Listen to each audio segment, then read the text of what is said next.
Today's pastor, thank you so much for giving us this opportunity to speak with you.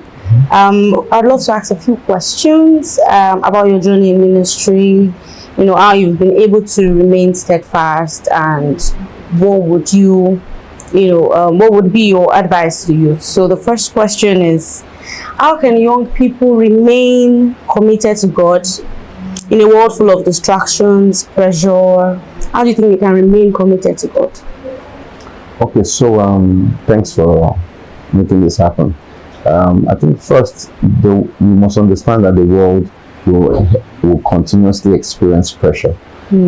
Pressure in ministry, pressure in business and career, even in marriage.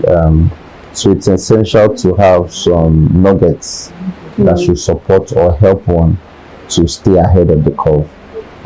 The first thing I will say is your alliances. You should have holy alliances. It's not everybody that is a friend. It's not everybody that you need on the journey of life. You call Abraham and Lot. So your alliance and who you partner with is very important, whether in life as a life partner or a business partner or even just normal friendship. That's number one.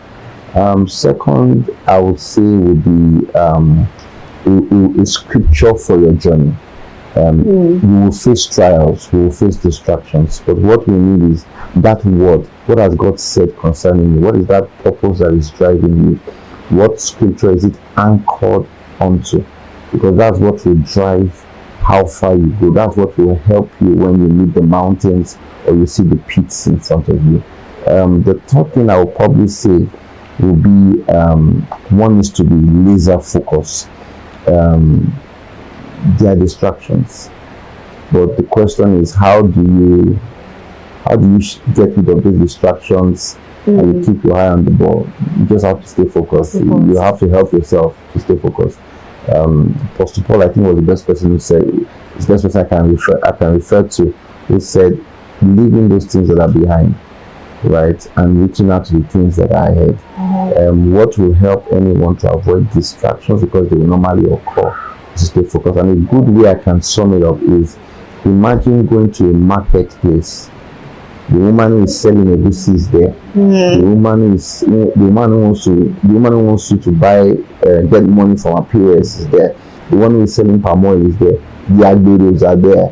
Everybody is there, but you are going there for one purpose: what? To buy what you want to buy and get out of there. So it is your purpose. It is your will towards focusing strictly on what you want to achieve in life that will keep you from going. Thank you very much, sir. So I heard three things: alignment, a scripture for your journey, and then staying laser focused. So if you could speak to yourself, the younger self from 20 years ago, what would you tell that younger version of you? Good question.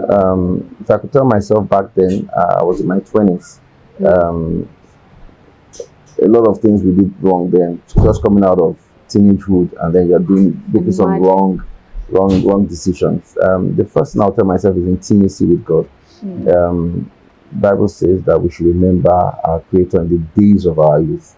I think I gave more of my time to doing some wrong things.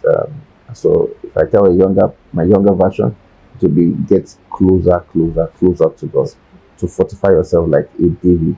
The second thing I'll probably would advise is the choices that we make. I made a number of choices, and so with a lot of young people, the kind of friends we keep, the kind of places we go, the kind of companies we keep, the kind of school to even attend, as simple as that. All those things impact how your outcome. And I think the third part would be on integrity. I used to be someone that lied a lot then. In fact, someone used to say about badness, they say badness tells you that it's really, go outside, the sun is shining. If I had maintained perhaps that value, those values like integrity, I think it would have a long way maybe. But now people know I'm changed, so the story is different. But that's the message I think I'll pass to young people. These three areas, particularly as it concerns values, is what many of us need to work on, because what people know you by today is what they will judge you by tomorrow. Thank you, Pastor T. God bless you, sir. Thank you, man.